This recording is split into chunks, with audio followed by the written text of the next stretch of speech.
Electrocast. Hold on to your butt. Come on, sucker. Let's get it on. Oh, you want to fight? You want to fight? I do not entertain hypotheticals. The world as it is vexing enough. You don't know anybody named Iris? I don't know nobody named Iris. Can I have a piece of toast? I don't give a damn what you think you are entitled to. We are changing the course of history as we see it. That is what Western demands. How could you do this to me? Really, I want to know. Why did you do that? What you feel only matters to you. And the truth shall set you free.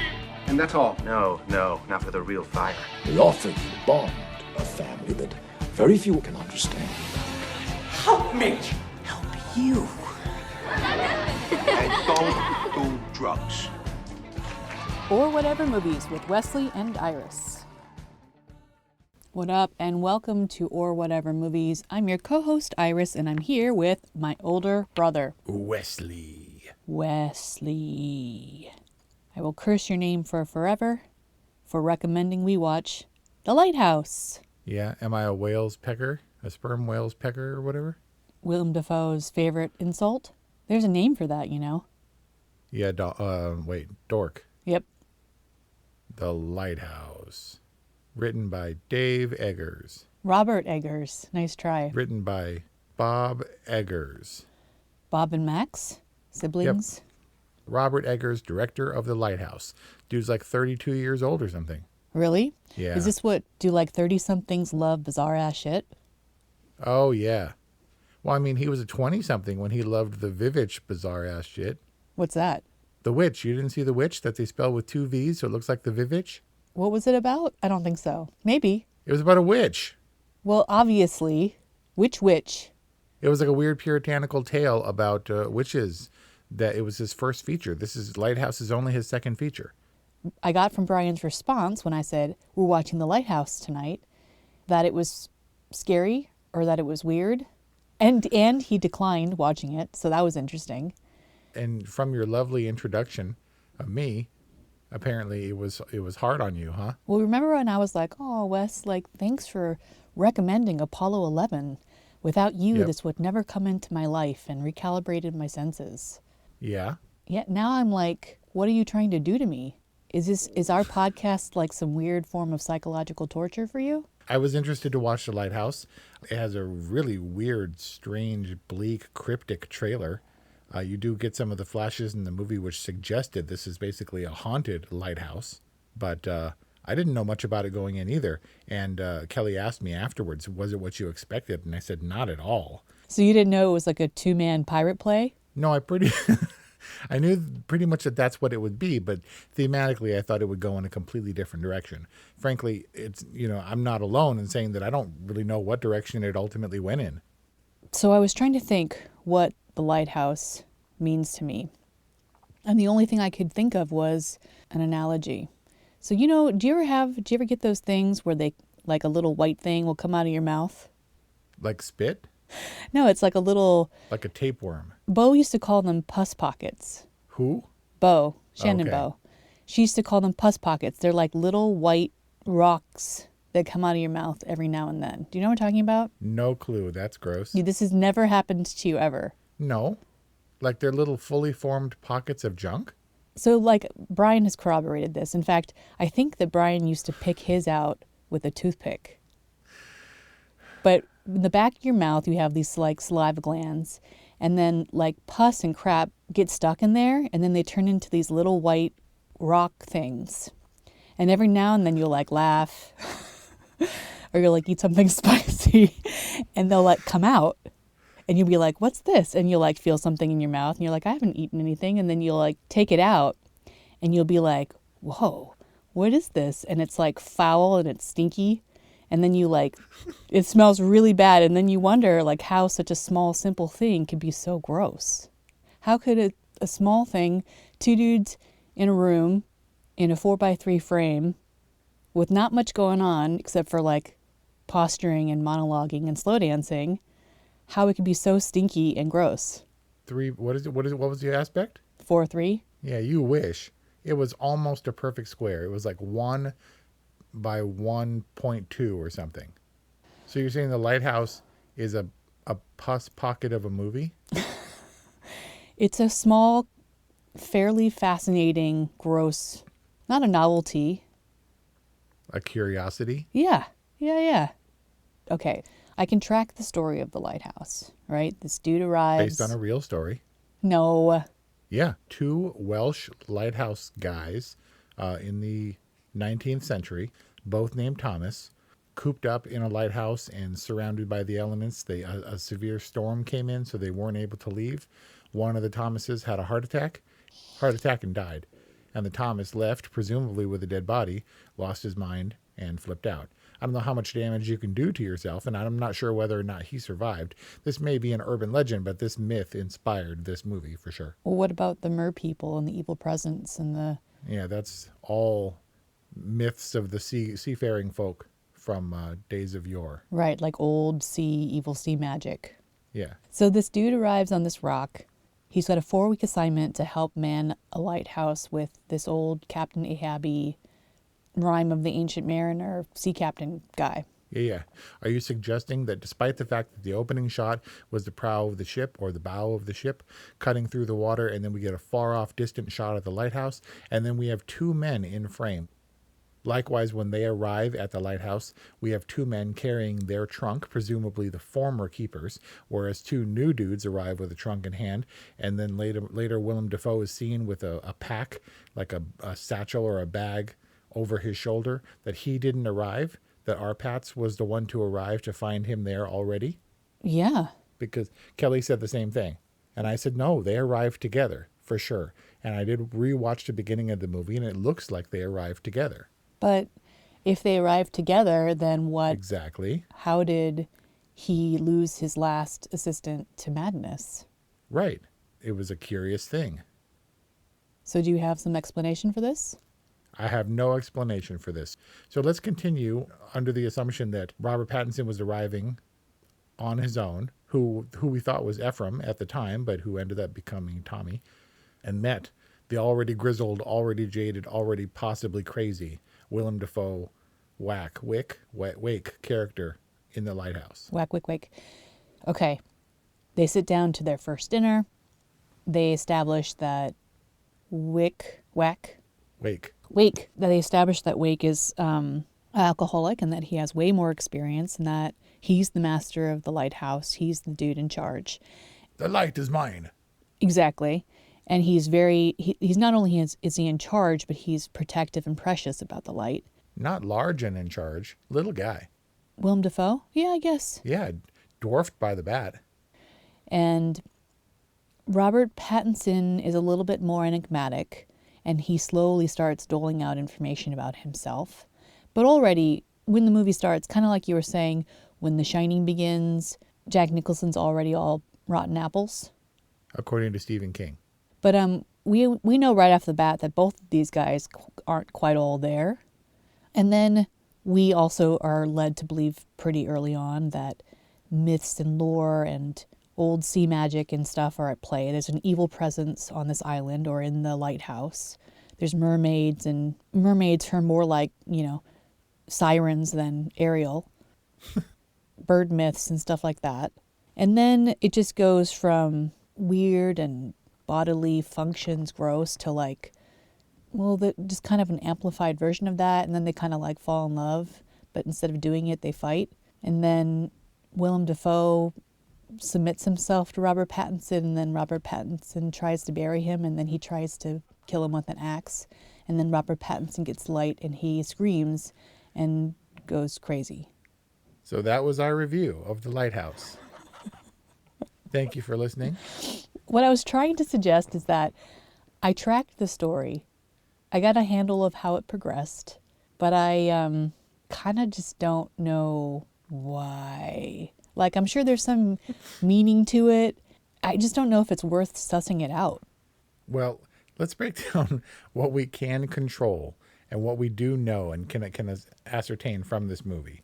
Firstly, we know that these 2 guys are probably not all there from the beginning, particularly Willem Dafoe. I don't know if I will admit that Robert Pattinson was obviously crazy from the start, but whatever it was that was influencing him got its claws into him pretty quickly, because he saw the mermaid during pretty calm days. And so my question is, did he literally see the mermaid? I don't think so. Or was it a vision? Because he literally saw the head, or at least he thought he did. Yeah, maybe. But at that time, things had become so muddled and so mixed between Ephraim and the previous, his former partner versus Wake's former partner or associate. It was difficult to tell. He saw the mermaid, and he also saw the mermaid on the land, and it yelled at him.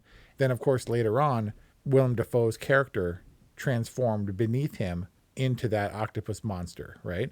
And then he took on many forms. He was the monster, he was the siren, and he was the albino. Right, but that was Arpatz's former partner that he Ephraim? Whose identity he assumed. Yeah, that was Ephraim. Yeah, that was Ephraim. Ephraim's Ephraim was the name of the guy whose identity he took to get a clean slate. Who was his boss. Right. So the blonde white dude was Ephraim? As far as I understand. At least that's what he's credited as on IMDb. But the point is, Willem Dafoe became the octopus character, and then within the scope of that same fight, before that fight was over, he had changed forms a couple of times until it was just crazy Arpat on top of crazy Willem Dafoe, beating him to death nearly, and he wasn't that octopus thing, right? It's not like, oh, now it's come to the final boss fight, and I shall reveal my true form, the Golden Child style, and now you're fighting a dragon or an octopus or whatever, right?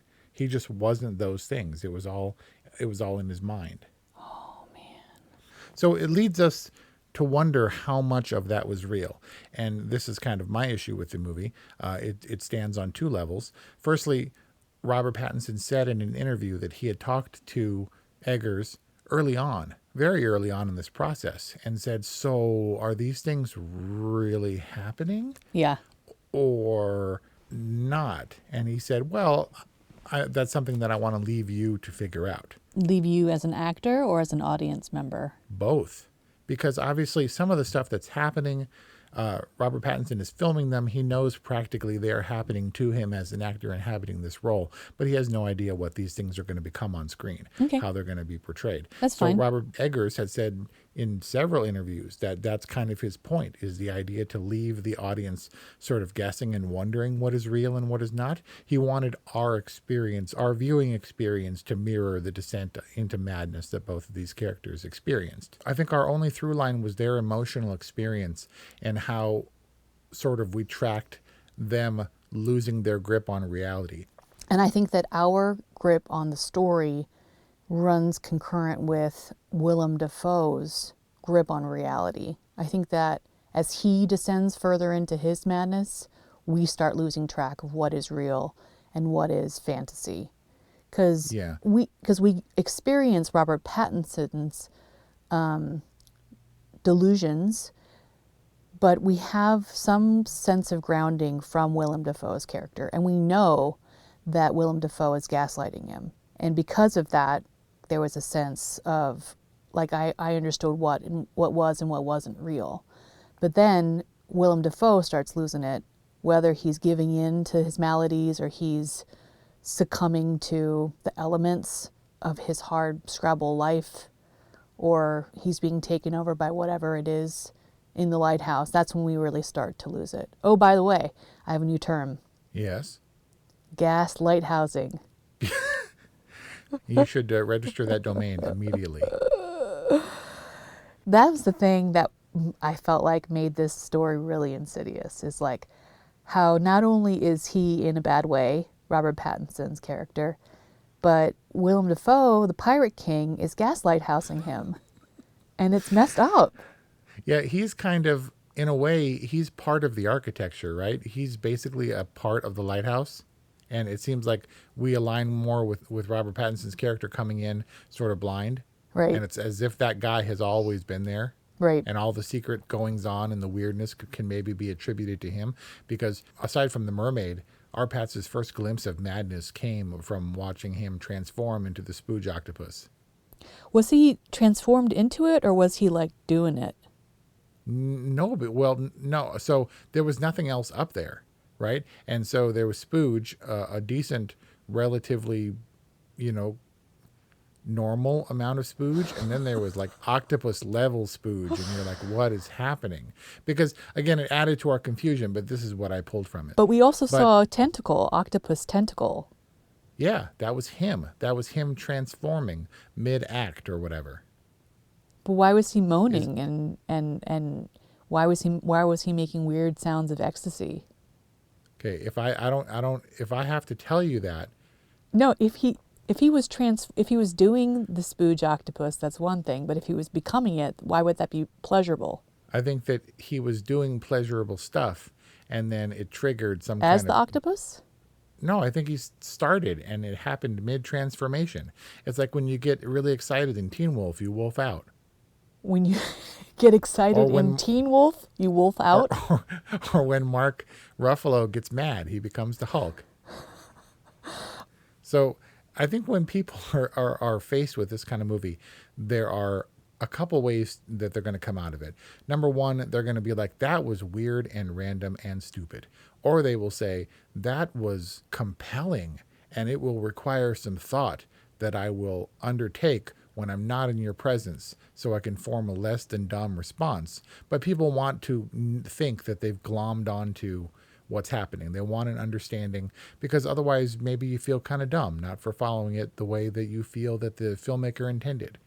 Or the filmmaker's just like, no, I want it to be thoroughly confusing so that it sticks and gnaws in your brain like a seagull at your intestines long after you leave the theater. Well, it doesn't appear to me that Robert Eggers was really going for our ultimate viewing pleasure.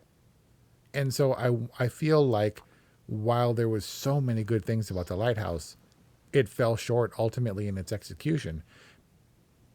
They filmed it in black and white, so there's no turning back. And I get that it has to be lit differently, and apparently the light has to, for the stock they used, needs to be hyper accentuated. Like it really needs to be, the light needs to be something like 10 or 15 times its usual brightness for you to see anything in this stock that they used. Mm-hmm. So that one little lantern illuminating their meal is basically blinding, so they can't even see each other. Oh, wow. But you would think you would get a comparable, more controlled effect if you were to film it in color, right? And just drop out the color, do a few tests so you can get the kind of the blacks you want, and you can get the sort of the shadows that you want, and you can light it appropriately. Or you can do that in post. It seems like it would be a lot easier. Well, I think it was kind of an old-timey type of story, and maybe they were capturing that in its format. Well, yes, and including the aspect ratio, the screen, which I said was very nearly square. So Robert Eggers had said that movies in the past, obviously widescreen didn't come about until midway through the century, 50s at the earliest, early 60s. And before that, the majority of movies were filmed in a comparable ratio to The Lighthouse. So he's shooting for an aesthetic that nobody recognizes. It feels old-timey for the sake of old-timiness, like throwing on a VHS tracking filter on your modern, iPhone videos. You buy the app and it makes it look like a crappy tracking VHS video.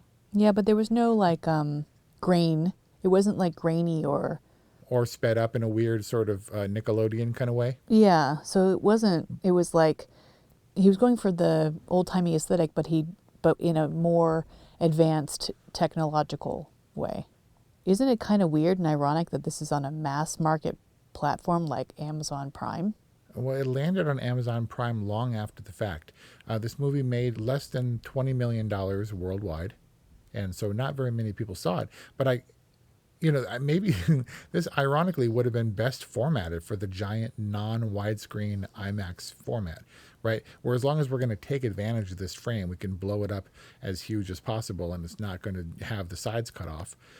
I actually think that this would have been more compelling as like an Edinburgh Fringe Festival two-man play. Like I kind of feel like this belongs in the stage where you can take these creative licenses as opposed to on Amazon. I definitely got that feel too, because Robert Eggers does have a background in theater, and that comes across, I think, in a big way. Definitely it felt like a two-man play, but at the same time, it was so wild and sort of gripping and cinematic that it made me wish that I could see the sides of the screen. It's like inheriting a pan and scan copy of one of your favorite movies that you've been looking forward to seeing, and you pop it in and the sides are cut off, and it fills me with rage that I can't see the rest. Well, maybe it was intended to unsettle you like other elements and aspects of the film. Maybe, but I think that their techniques to kind of incite this sort of emotional response in me, I think takes away from my immersive experience in the movie. Pulls me out more than anything. But they filmed in Nova Scotia over something like 35 days in the worst weather imaginable. Oof. They said that they very rarely needed the wind machine that they had on set because they were just like gale force winds and crazy tide, and they had to wait and wait and wait to film the scene where he wades into the sea and sees the mermaid, because otherwise he would have been dashed to death on the rocks. Whoa, that's rough. It seemed like really hard living out there, and I can't imagine it was easy to film. And why did the lighthouse require such hard labor? I mean, what exactly was he doing wheelbarrowing rocks up and down that path? Well, if it was coal, presumably, right? To feed the thing, to turn the thing, and blah, blah, blah. I don't know. From the sea. It was sea coal. But he puts it into the thing because otherwise how is the lighthouse going to go? Ooh, that's science, dude. Ooh. Which was also a very unnerving, unsettling device that they used consistently. It is. The sound was there, and Kelly said, did we just get used to it, or did it go away? And I said, no, I think it went away. It comes but and it was goes. present, not just for us. It wasn't a sound effect because it was thundering in his ears when he was filling the boiler or whatever with coal. I don't know what the purpose of the sound was. I thought maybe during the daytime when the light isn't as clear that it would warn the ships from the sound that there's land ahead. Right. I'm not really sure. Wasn't explained. Like a lot of other things in this movie weren't explained. I mean, it was definitely a foghorn. Okay. A lot of things confused me in this movie. I will say that Willem Dafoe was so perfectly cast as the old salty sea dog who might as well have had a peg leg but didn't. And Robert Pattinson really surprised me. I can't remember who it was. Somebody gave this kid advice post Twilight. They said, if you want to have any kind of career in Hollywood after this, don't go for the big obvious grabs because if it doesn't last, you got nothing, and then you're typecast in sort of this big studio movie kind of role. If you want to prolong your career, go with your gut regardless of the size of the project. And let me tell you, Robert Pattinson has been doing that for a long time now. I remember he did Water for Elephants quite a while back, and that was one of his larger releases. He did Good Time by the Safdie brothers, who did Uncut Gems. So this kid is doing only what he wants, and apparently what he wants is to be miserable on location for like a month and a half. Wet and fighting and insane a lot of the time. I mean, certainly a role he can sink his teeth into. Oh, and look at that vampire humor. Yeah, and I was also going to say that they were awfully good-looking teeth for like 1890s sea logger man, but well, yeah, regardless. He got one glimpse of Willem Dafoe's teeth and was like, dude, I got to stay up on the brushing. But you dog on me for watching television in the golden age of television, and yet you're the one that's seen every single Twilight that's ever existed and read all the books. I was single. What do you want me to do? There was a phenomenon. I had nothing but time on my hands, so I went and bought a Twilight book. And it just so happens that I read through that in less than 24 hours, went back to Borders, Books and Music, may it rest in peace, and got the other 3 books and demolished them in a weekend. It was sad times, man, sad times. I actually said something to that effect to Kelly as well. I was like, this isn't too far off from the truth. You have to understand that when dudes are left to their own devices, when they're alone and unchecked or unaffected by women for long periods of time, they really go nuts. Yeah, it's so true. Like, I'm surprised that the lighthouse was as clean as it was and orderly in their duties. I would have descended into madness long before that. Dudes left on their own, that's not a good idea. Let me tell you, if I was in that lighthouse and the mermaid showed up, I'd be like, come on up here, girl. Let's see if you got legs. Because they're grasping at straws. The point is getting these guys, these fine actors, into this movie where they shot on location and really caught the elements. It wasn't like the fake rain weighed them down. It felt cold and miserable and alarming pretty much the entire time. So they really used the natural scenery and the weather to their advantage. I think this movie looked great. A really well-made movie that made me frustrated in its limitations. Sort of like Dracula, the Francis Ford Coppola Dracula, so many great things about it. One of Gary Oldman's best performances, terrifying and told by a master filmmaker who took it upon himself before filming even began to restrain himself to the technology and the film techniques only available during the 1930s Bela Lugosi Dracula. So he employed 50, 60-year-old tricks to make this movie. And you can see it across the board where it looks cheesy or silly. And that was in full color widescreen. And there are some cool stylistic effects, but it looks like an older, less than movie, especially compared to modern horror movies. So while The Lighthouse, in the same way that Dracula does, achieves this sort of gothic aesthetic, it seems like it would have benefited by the full tricks of the trade and, the standards of technological filmmaking of the day. I don't think they hand-tied themselves, the filmmakers, at all, other than with the aspect ratio. I mean, yeah, that was limiting. It limited the scope. It perhaps focused the story, but it wasn't. Other than that, I don't think that they employed lots of other film tricks. I would actually go the other way and say that they were lucky enough to get many, many things down that they were fortunate to get given the constraints they put upon themselves with the black and white and the aspect ratio. So they did a really good job, especially given that this movie wasn't backed by a major studio. It was acquired off of Sundance by Amazon. Right. It took them a good long time to put it on their platform anyway. But yeah. Well, I didn't have a ton of reference for Robert Pattinson going in. One day we will see him as the Batman. Right, exactly. But I didn't have a sense for him as an actor. I did think it was a pretty stellar performance. I did think there were a couple moments where I really felt for him. One, when he made the joke about, well, have it your way. I do like your cooking. After they had the big argument, the big, bizarre argument that got... The 2-minute no blinking monologue from Willem Dafoe, his crowning achievement in this movie. Right, when he's talking about how Robert Pattinson just has to admit that his lobster is good. Right. And that was a really humanizing moment for me. I understand it was probably an attempt at some dry humor, but it somehow humanized him. And then I really felt bad for him when he was attempting to flee and take the lifeboat and get out of there. It was like the only glimpse and moment of sanity in that last half of the movie that made me feel like there was some hope in this otherwise very dark, bleak, and creepy world. And then it was dashed to pieces, literally, as William Dafoe comes running out with an axe and bashes it up. And then continues to blame him for it. In that next scene, he's like, and I'll write in my report how you broke the lifeboat and threatened me with an axe or whatever he did. That was horrible. I don't know what if this is real. I don't know if Arpats wasn't actually out there destroying the boat by himself with the axe. It was confusing, and I wish I knew. I wish that I could say that this movie made sense to me. Well, if you take it at face value, just like we were assuming that the opening is what we thought it was, then you can track that in this story there was a moment where he was trying to break free from this mind control, whether it was from Willem Dafoe or whether it was from the evil presence on the island. And then he succumbed. He ultimately succumbed, and so did Willem Dafoe, to the point where he was groveling on his knees like a dog and willingly fell into his grave. Yeah, I don't know that they ever had a chance in my mind. I never really thought he would make it. I was waiting for Wake to come around the corner with the axe. It was just so Lovecraftian and so gothic, and it essentially was a small story in the sense that these two guys go into a lighthouse, and then when people show up later, these two guys are dead. And what do we know? What's fact and what's fiction? We don't know. And they left a lot of wreckage in the past, so if someone did try and come and piece the story together, they might have. And it was pretty gruesome. It would have been pretty gruesome what they found. So this means you loved it, right? I was really on the fence about this movie.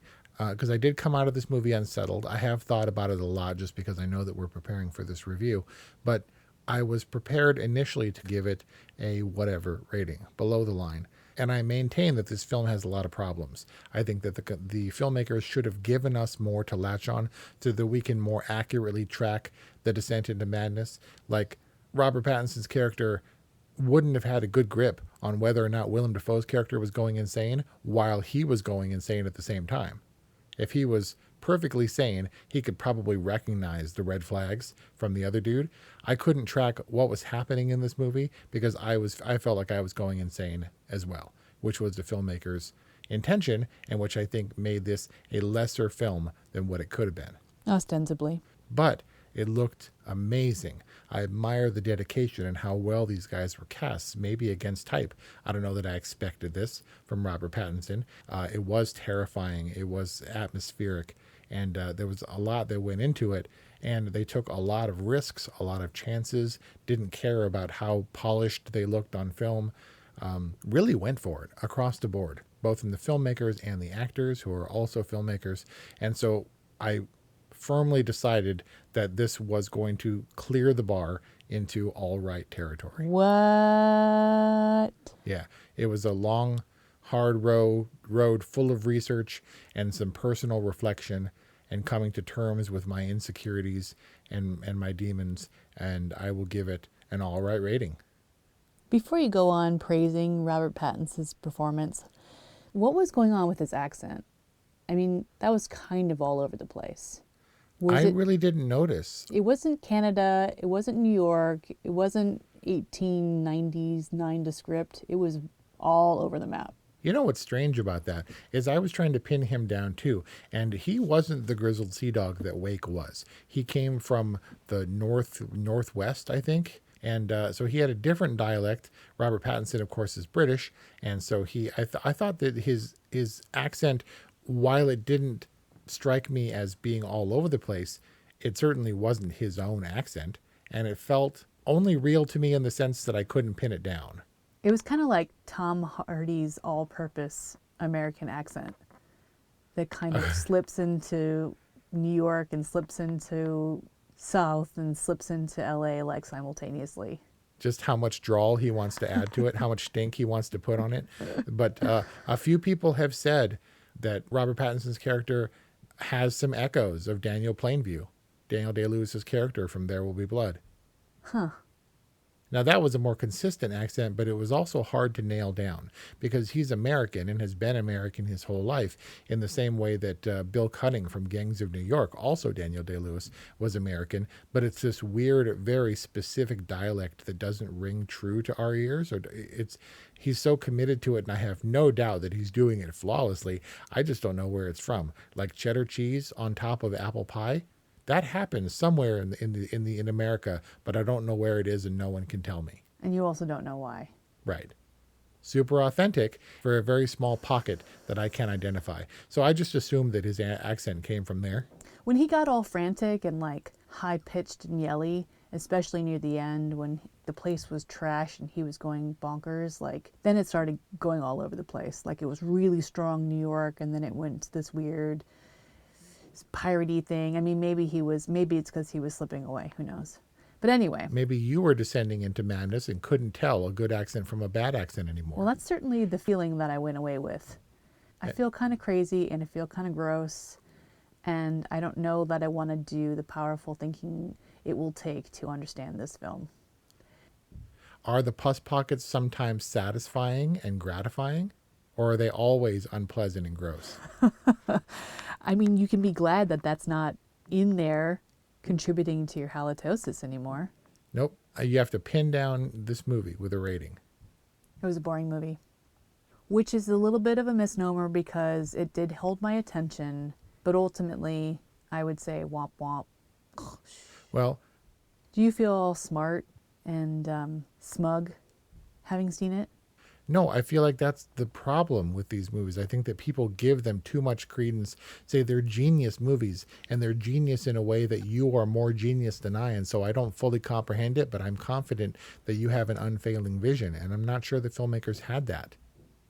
I consider myself a reasonably intelligent person to be able to kind of assess whether a movie it works or not. And it was really hard for me to suss that out for this movie because I felt like I wasn't given all the tools to make that determination. Well, there you have it. A all right rating from Wes and a boring from Iris. I mean, I guess if you're brave enough or if you're curious enough or you're forced somehow to see this film, we'd love to know what you think about it. So hit us up. I recommended it to people. I passed it on. Tell me what you think, because Really? yeah. To whom? Well, yeah. I'm not looking for the filmmakers to explain anything further to me, but I definitely wanted to know what you thought. I wanted to know what the Goose thought.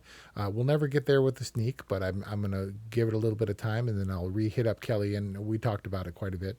It's not getting the answers. It's just sort of talking through the feeling, because you got to work the pus pocket around a little bit before you can get it out of there. Yeah. You also kind of have to work it out a little bit to unleash its total stink. You've never had a pus pocket before. Nope. What's the email? What's the phone number? Or whatever movies at gmail.com, 818-835-0473. We'd love to hear whether or not you've had pus pockets, and if I'm this weird anomaly of oral health. I swear to God, you're gonna have one, and then you're gonna be like, oh my God. Okay. That's it for Lighthouse. Thanks for listening, and we'll see you next time. Miles, are you ready to record our promo for Season 2 of the Wanna Bet podcast? David, have you ever seen a grown man naked? Miles, we're not here to quote lines from Airplane. We're here to tell people that Season 2 starts August 18th. But I like Airplane. I know you do, but Wanna Bet is a sports betting podcast. Each week we bet $1,000 on the NFL teams and games that we love. Well, that sounds like fun. It is fun. And last year you picked over 60% of your games correctly. How'd you do? We're not talking about that. We are telling people that they can find us every Friday. So no more movie quotes. Roger. Electricast. Hey there, I'm DC. I host the Rock Podcast, Back to the Arena, The Interviews. It's about a 30-minute podcast where I talk one-on-one with a band who has released new music. You can find us on all the best podcast sites like Spotify, Apple, Google, iHeartRadio, and more. If you're a rock fan like me, subscribe today to Back to the Arena, The Interviews. Electricast. Electricast.